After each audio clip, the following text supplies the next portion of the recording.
Assalamualaikum warahmatullahi wabarakatuh. Perkenalkan, nama saya Dinda Nuraziza dengan NIM 22230016 dari program studi S1 Akuntansi.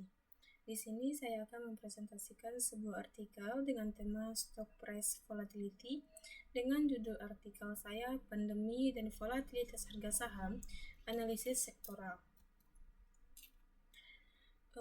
Yang pertama yaitu pembahasan teori. Artikel ini membahas bagaimana pandemi bisa menyebabkan harga saham menjadi lebih tidak stabil atau disebut dengan volatil.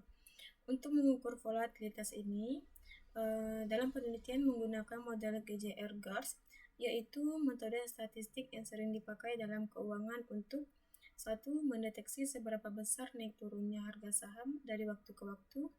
2. Menangkap efek kejutan negatif, misalnya berita buruk atau krisis, yang biasanya menyebabkan harga saham menjadi lebih bergejolak dibanding kejutan positif.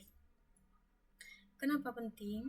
Karena dalam kondisi pandemi, investor cenderung panik, menyebabkan banyak aksi jual, sehingga harga saham jadi naik turun tidak menentu yang disebut dengan volatil. Penelitian ini membantu melihat sektor mana saja yang paling terdampak atau justru tahan banting. Selanjutnya kasus yang dibahas. Dalam artikel ini mengkaji dampak dari 5 pandemi besar terhadap volatilitas harga saham di Amerika Serikat, yaitu 1. Asian Flu dari tahun 1957 hingga 1958, yang kedua Russian Flu tahun 1977, yang ketiga SARS-CoV-1 tahun 2003, yang keempat Swine Flu tahun 2009, yang kelima, COVID-19 tahun 2020 hingga 2021. Setiap pandemi itu dianalisis untuk melihat 1. Apakah harga saham sektor tertentu naik atau turun? Yang kedua, apakah pergerakan harga saham menjadi lebih liar atau volatil? Selanjutnya yaitu objek atau sampel penelitian. Objek penelitian adalah harga saham dari 49 sektor industri di Amerika Serikat.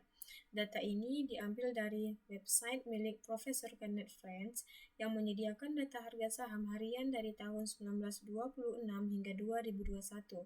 Namun, tidak semua sektor selalu bisa digunakan untuk semua pandemi karena 1. Ada beberapa data yang hilang, yang kedua, syarat statistik dari model GARS tidak selalu terpenuhi di tiap sektor dan waktu. Selanjutnya, teknik analisis data. Yang pertama yaitu model GJR-GARS. Fungsinya adalah untuk mengukur volatilitas harga saham dan membedakan efek berita baik dan buruk terhadap pasar. Model ini dianggap lebih realistis karena bisa menangkap efek panik saat terjadi krisis seperti pandemi. Yang kedua yaitu dummy variable.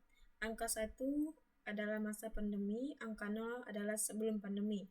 Gunanya untuk melihat perbedaan kondisi pasar saat pandemi versus sebelum pandemi. Dua hal utama yang dianalisis dari model ini. Yang pertama yaitu gamma 1 untuk melihat apakah return atau keuntungan saham naik atau turun saat pandemi. Yang kedua yaitu lambda 1 untuk melihat apakah volatilitas atau ketidakstabilan saham meningkat atau menurun saat pandemi. Yang terakhir adalah hasil penelitian. Pandemi signifikan memengaruhi volatilitas harga saham. Sektor-sektor tertentu lebih rentan daripada yang lain. 1. COVID-19 merupakan pandemi dengan dampak paling besar dan luas terhadap harga saham. Hampir semua sektor menjadi lebih volatil atau harga saham naik turun tajam. 70% sektor mengalami penurunan nilai saham, mencerminkan dampak ekonomi yang parah. Yang kedua, Asian Flu dan SARS-CoV-1. Dampaknya beragam tergantung sektor.